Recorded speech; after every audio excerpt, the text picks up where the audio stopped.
Today, I'm going to explain the movie Serious Men, released in the year 2020. Ayyan Mani is a middle-class man living in Mumbai with his wife Oja. He belongs to a lower caste Hindu family and has lived his entire life in poverty. Hence, Mani's only wish is to give his children the best life that he can. For his economic and social background, Mani has achieved considerable success in his life. He works as the personal assistant to the renowned astronomer, Dr. Arvind. He is often scolded by the arrogant doctor who treats his employees as his slaves. Arvind is passionately involved in finding out if the meteorites that land on Earth have microscopic alien organisms in them. For this purpose, he needs to conduct an experiment that will require a lot of funding. One day, a minister visits their institution to discuss the funding of the project. The man understands nothing about the experiment but is ready to provide money because he trusts Arvind. Mani comes to the realization that if someone doesn't understand what the other person is saying, they will doubt their own intelligence and assume the other person is smarter. It eventually becomes a life lesson for him. He starts reading the dictionary every day and choosing the most difficult word to use in a conversation. Then he uses his vast vocabulary to pretend to be of a higher social class than he is. Using the same technique, one day he takes his pregnant wife to a resort where they hang out by the swimming pool. When a staff member informs them that only the residents are allowed there, he confidently lies and gets the services for free. While at the pool, Mani tells his wife that the youngsters playing in the pool are the fourth-generation people. He explains that the first generation is the one who doesn't know the importance of education. The second generation realizes its importance late in life. The third one is provided with the best education their parents can afford. And by the time the fourth generation exists, their parents are rich enough for them to afford swimming at an expensive resort. Mani is determined to make his child the fourth generation and skip the others altogether. A few minutes later, the manager and a staff member approach him, having found out about his lies. Oja pretends to have severe cramps to avoid being convicted, but her water breaks while she's at it. The bystanders help to give birth to a baby boy by the pool. Using his favorite dictionary, Mani writes a letter to his boss and takes a 2-month paternity leave after the birth. They name their kid Adi and take great care of him. Adi uses a hearing aid and is not the brightest kid, but his parents love him dearly. When he turns 6, they take him to a prestigious Christian school. He is asked several simple questions but stays quiet throughout the interview. Because the candidates are selected in terms of their IQ, Adi is disqualified. Then, the parents take him to another school, claiming that they have come upon Arvind's recommendation. The admission officer rings Arvind and finds out that he didn't provide a written recommendation letter and just wanted to get rid of Mani. Mani overhears them talking and is furious at his boss for disregarding his son's education. In a press conference when Arvind is the primary guest, someone from the audience asks him how he's so sure that the alien microbes have already entered the Earth. He gives them a vague scientific answer and insults the man for the dumb question. The incident makes a mark on Mani's mind and he thinks about it a lot. A few months later, Adi is in the classroom looking out the window. When the teacher asks him to pay attention, he in turn questions her why humans can't be injected with chlorophyll to create oxygen as a byproduct and save the Earth. Such an advanced question for a 6-year-old is uncommon, and it even leaves the teacher speechless. She asks him to come forward and solve a simple math problem, but he starts to solve it using a complex mathematical process. The teacher thinks he's trying to insult her and takes him to the principal's office. It turns out that Adi is studying in the same Christian school that rejected him the first time. He has somehow turned into a scientific genius in some months. He is now the highest-ranking boy in the class and an asset to the school. The principal calls his parents and praises the kid's intelligence. If he were to be a Christian, the school could have provided him with a full scholarship. The principal subtly tries to persuade the parents into changing their religion for their son, but Mani refuses. He shows her a book of offers that Adi has received from other schools, which makes the principal agree to all the terms and conditions. Following the meeting, Adi gets to study in the school for free. When the news about a genius kid goes around the neighborhood, a media company comes to interview him in the backward colony that he lives in. Strangely enough, when the interviewer asks follow-up questions to his complicated answers, the kid is rude to him, similar to how Arvind was mean to the reporter. The viewers eat up the story of a poor kid with no resources being smarter than most adults. Adi's popularity skyrockets after the interview. People from his neighborhood come to take pictures with him and treat him like a celebrity.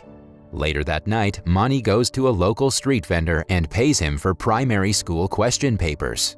It's revealed that he buys them every semester so Adi can score full marks. Similarly, he makes the kid learn a few lines about quantum science every night. Adi recites the lines and pretends to be mad whenever someone asks him a follow-up question. That way, the father and son have been cheating everyone into thinking Adi is gifted. Even Oja doesn't know about their plan, as they've been able to keep it a secret from everyone till now. Then, we're introduced to a politician duo, Anuja and her father Keshav. They are planning to use Adi's popularity for their party's benefit. They visit Mani and ask him for Adi's help in the upcoming election. The only thing he has to do is support the projects that Anuja comes up with. After finding out that Adi will be awarded for his support, Mani agrees to let him work for them. As his first task, the kid will have to convince his neighborhood to give up their houses so the party can proceed with a redevelopment project. By the end of the project, many skyscrapers will be built in the colony with facilities like schools and hospitals. Mani likes the idea and convinces his son to help. Adi is called to speak in front of the neighborhood during a program. Mani is on a nearby roof talking to his son through an ear implant. With his help, Adi gives a heartfelt speech and convinces the people to sign the consent form. People think he's smarter than all of them and automatically agree to whatever he says. One night, Adi's best friend and neighbor Sayali is scolded by her mother for failing in school. To teach her a lesson, the woman kicks her out for a while. Adi follows her to the terrace and promises to make her score full marks in the next exam. When Sayali doesn't believe him, he reveals that he's not actually a genius kid. He only learns whatever his father teaches him and cheats on every exam. He makes her promise not to tell anyone before separating. The following morning, Adi feels uneasy about what he did last night. He asks Mani if they can share the secret with their best friends, but Mani is strictly against it. He explains that his best friend is Adi's mother and he hasn't told her, so the secret is only supposed to be between the two of them. At school, Sayali asks him to recite a multiplication table in front of everyone. Adi regrets telling her about the secret and storms off. She apologizes later, but it doesn't make him feel any better. The next day, he tells his father about Sayali knowing their secret. Mani panics and brings Sayali to the terrace. Her father works as a janitor in the same institution that Mani works in.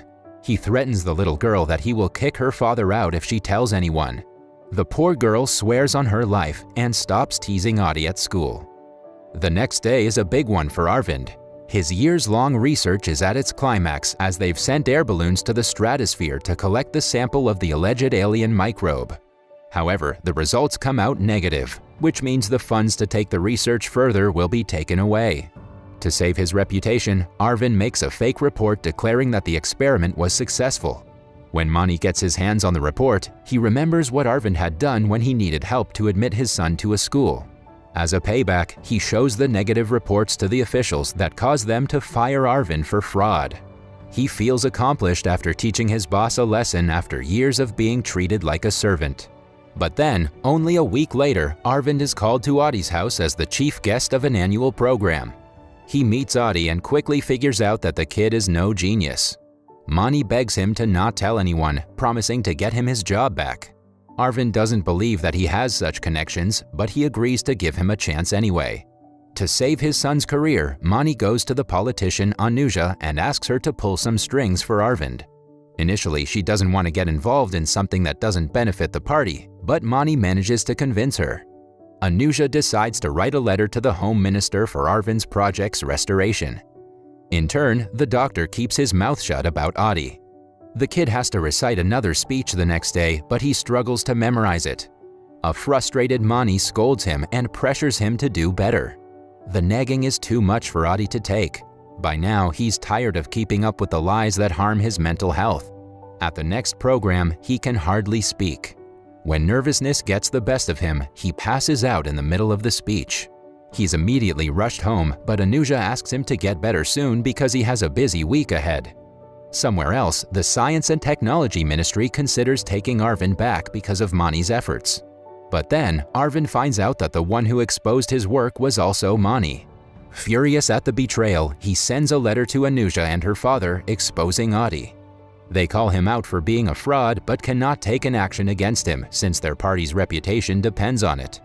When Mani returns home that day, he finds Adi having a mental breakdown. He cannot stop crying and recites the speech continuously. Mani sits down and watches him pace around the house, finally realizing what the pressure of being a genius has done to his son. He is even more horrified when Adi starts banging his head on the wall. Just then, Oja returns home and inquires about what is going on. For the first time, Mani tells her the truth about Adi's intelligence. She wishes to have been sold into slavery rather than marrying him. When he argues that he did everything for Adi, she accuses him of lying. She knows that he did it for himself and for his false sense of accomplishment. Mani finally gives up and starts looking for a way to end the story he has created. The following day, he arranges a meeting with Arvind in an art museum. He hands the doctor a letter of recommendation that he got from the minister. According to it, Arvind is bound to be reappointed to his position. When Arvind refuses to be bribed, Mani claims that he doesn't want anything in return. The museum holds a picture of a pregnant farmer and her son. As they talk, Mani reveals that the woman in the picture is his mother, and the 5-year-old kid is him. When a British photographer came to their village back in 1991, the villagers were told that whoever poses for the best picture will be awarded 10,000 rupees. When Mani's mother initially went to be photographed, she was told that she looked too healthy for a farmer. Hence, his father starved her and made her lose 5 kilos in 2 weeks. The picture the photographer took after that won a competition that made him $200,000. As a reward to the family, he gave them $150. The money was enough for the family to send Mani to a school, but after being starved for several days, his mother got sick and passed away along with her newborn son.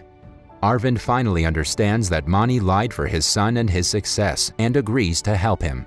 He stars in a TV show with Adi where he requests the audience to let the child live his life out of the media's eyes. The plan works and Adi no longer has to pretend to be something that he is not. His parents transfer him to a government school that they can afford without a scholarship. Adi does average in school, but most importantly, he is happy. In the last scene, we see the father and son spending time together at the beach. That was all from the video. I hope you liked it. Subscribe for more content like this and hit the like button to help us out. Also, leave a comment if you want us to recap your favorite movie. Until next time, take care.